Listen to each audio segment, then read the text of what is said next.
আসসালামু আলাইকুম সুপ্রিয় দর্শক, আশা করি সকলে ভালো আছেন। আলহামদুলিল্লাহ আমিও ভালো আছি। প্রিয় দর্শক, আবারও হাজির হয়েছে আরও একটা নতুন রেসিপি নিয়ে। আজকের রেসিপি চিকেন রোস্ট।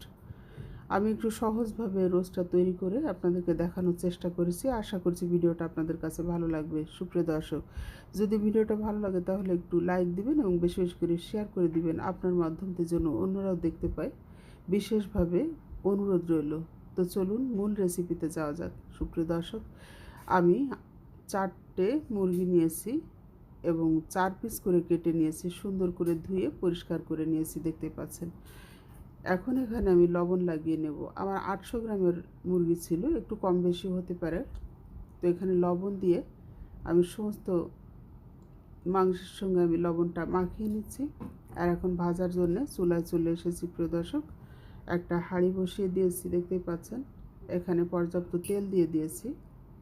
আপনারা চাইলে ডুবো তেলেও ভেজে নিতে পারেন।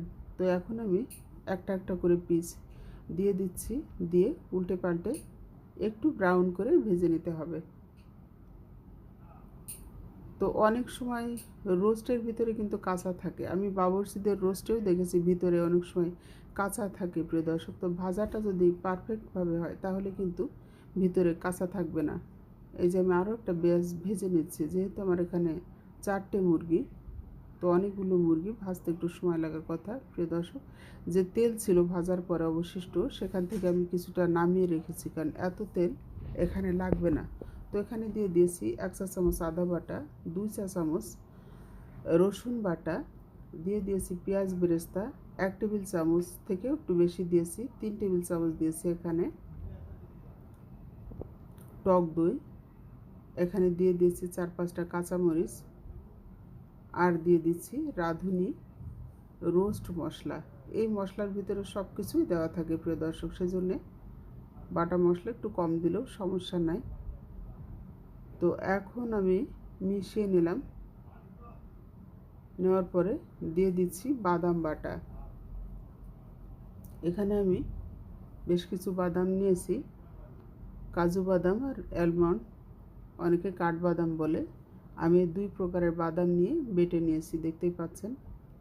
তো আমার এখানে প্রায় 2-2.5 টেবিল চামচ পরিমাণ বাদাম বাটা হয়েছে, সেটা আমি দিয়ে দিয়েছি। দিয়ে নেড়ে চেড়ে মিশিয়ে নিলাম। এখন দেখতে পাচ্ছেন ফুটে উঠেছে মশলাটা। এখন আমি সমস্ত চিকেনগুলোর ভিতরে দিয়ে দিচ্ছি। প্রিয় দর্শক, যেহেতু ভেজে নেওয়া, সেজন্য খুব বেশি পানি কিন্তু এখানে দেওয়ার দরকার নেই।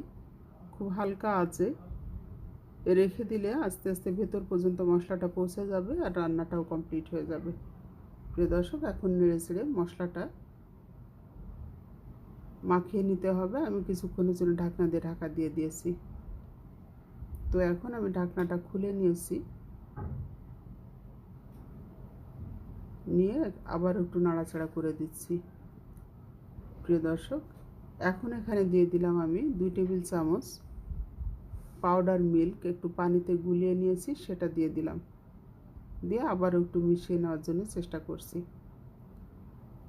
তো গুঁড়া দুধটা দিলে কি হবে, অনেক বেশি স্বাদ বেড়ে যাবে। যদি আপনাদের হাতের কাছে না থাকে তাহলে স্কিপ করতে পারেন, তবে দিলে স্বাদটা কিন্তু অনেক গুণ বেড়ে যাবে। প্রিয় দর্শক, তো আমি কিছুক্ষণ পর আবারও ঢাকনাটা খুলে নিয়েছি। এ পর্যায়ে এখানে অ্যাড করে দিতে হবে টমেটো সস। আমি 2 টেবিল চামচ পরিমাণ বা তারও একটু বেশি হবে টমেটো সস এখানে আমি অ্যাড করে দিয়েছি।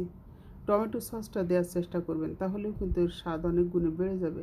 আর সসটা না দিলে কিন্তু অরিজিনাল যে রোস্টের স্বাদটা আপনারা পাবেন না। তো আবার একটু ঢাকনা দিয়ে ঢাকা দিয়ে দিয়েছি। প্রিয় দর্শক, আমার রান্নাটা কিন্তু কমপ্লিট হয়ে গেছে, দেখতে পাচ্ছেন। তো এই ছিল আজকের আয়োজন। সুপ্রিয় দর্শক, আশা করছি ভিডিওটা আপনাদের কাছে ভালো লেগেছে। যদি ভালো লেগে থাকে তাহলে আবারও অনুরোধ জানাচ্ছি, আমার ভিডিওটা একটু বেশি বেশি করে শেয়ার করে দিবেন, যেন আপনার মাধ্যম দিয়ে অন্যরাও দেখতে পায়। তো প্রিয় দর্শক, আবারও হাজির হয়ে যাব নতুন কোনো ভিডিও নিয়ে। সে পর্যন্ত সবাই ভালো থাকবেন, সুস্থ থাকবেন, আমার জন্য দোয়া করবেন। আল্লাহ হাফেজ।